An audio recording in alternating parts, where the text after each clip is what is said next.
আসসালামু আলাইকুম রহমতুল্লাহ। বর্ষার কাছে সেই রাসেল মিয়া 60 থেকে 65 লাখ টাকা দাবি করেন। কেন, কি জন্য? আজকের এই ভিডিও জুড়ে আপনাদের সঙ্গে আলোচনা করব, সঙ্গেই থাকুন। দর্শক, আপনারা বিগত সময় ধরে দেখেছেন যে সেই রাসেল মিয়া বর্ষাকে বিয়ে করেছে। আর এই বর্ষাকে বিয়ে করার পর তিনি কিন্তু নানাভাবে আপনার সম্মান পেয়েছেন। তাকে সবাই স্বাগতম জানিয়েছে, বলেছে যে এই মেয়েটিকে বিয়ে করার পরে তিনি খুব একটা মহৎ কাজ করেছেন। কেননা এই মেয়েটির বিগত সময় যে একটা ইতিহাস, সেটা সেই রাসেল মিয়া জানতো। দুইটা বিয়ে হয়েছে, দুইটা বাচ্চা আছে সেই মেয়েটির। আর তার একটু সমস্যা আছে বলতে, আপনারা দেখেছেন স্ক্রিনে যে তার গলার এখানে একটু সমস্যা ছিল।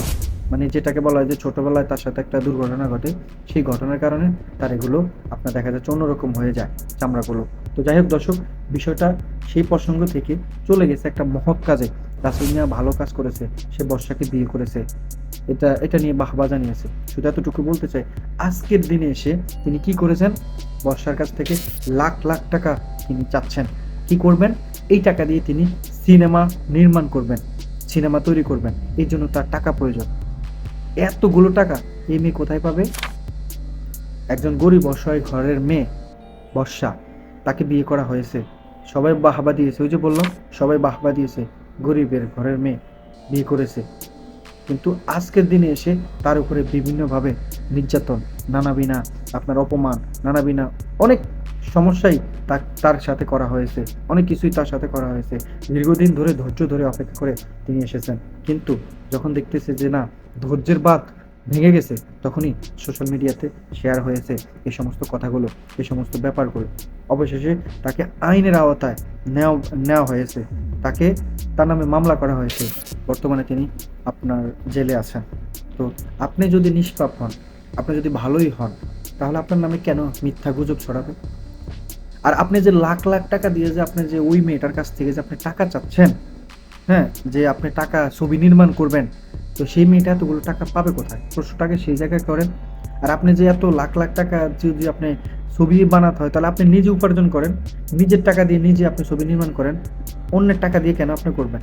হ্যাঁ, সেটা ঠিক আছে, সে আপনার ওয়াইফ, তার টাকা আপনার টাকা, তার টাকা আপনার টাকা, কিন্তু তার কাছ থেকে যে আপনি যে এইভাবে টাকাগুলো চাচ্ছেন, সে কোথা থেকে দেবে? প্রশ্নটা আপনার কাছেই রেখে দিলাম।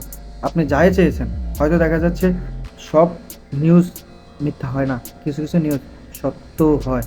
সব কিছু যে মিথ্যার গুজবে ভরা এমনটাও না, কিছু তো হলো চেয়েছেন, তাই না? হয়তো যেখানে বেশি চেয়েছেন সেখানে কমও তো থাকতে পারে, কিন্তু চেয়েছেন, এটাই সত্য। আর আপনি অলরেডি বিয়ে করার পরও তার কাছ থেকে কিছু টাকা নিয়েছেন। এইভাবেই কিন্তু গণমাধ্যমে যেটা প্রকাশ পেয়েছে আপনার নামে, এইভাবে কথাগুলো শেয়ার হচ্ছে।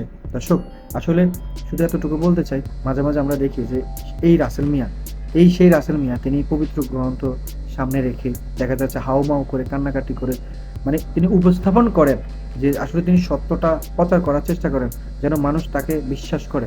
কিন্তু দেখুন দেখুন আপনি মানুষকে কতদিন ধোঁকা দিবেন? আপনি একটা ছবি নির্মাণ করেছেন পাপ মুক্ত, আপনি যেভাবে মানে কসম, আপনি যেভাবে চ্যালেঞ্জ, যেভাবে কান্নাকাটি সব কিছু নিয়ে ইমোশনাল হয়ে আপনি যেভাবে প্রকাশ করেছেন, আসলে সেই ছবিগুলো কিন্তু যখন দর্শকরা রিভিউ করে দেখলো, যেখানে আপনি কসম কেড়ে কেড়ে বলতেছেন যে আপনি স্পর্শ পর্যন্ত করেন নাই হাত ছবি করার সময়, কিন্তু সেখানে অনেক কিছুই দেখা গেছে। কারণ আপনি যখন একটা ছবি নির্মাণ করবেন, আপনি বলছেন যে এডিটিং এর মাধ্যমে সেটা দেখানো হয়েছে। যাই হোক দর্শক, আমরা সেদিকে যাচ্ছি না। তবে শুধু এতটুকু স্পষ্ট করে বলতে চাই, আপনি ছবি নির্মাণ করেন, আপনার টাকা দিয়ে আপনি সবকিছু করেন, আপনি অন্যের উপরে নির্ভরশীল হয়ে কেন এত কিছু করবেন?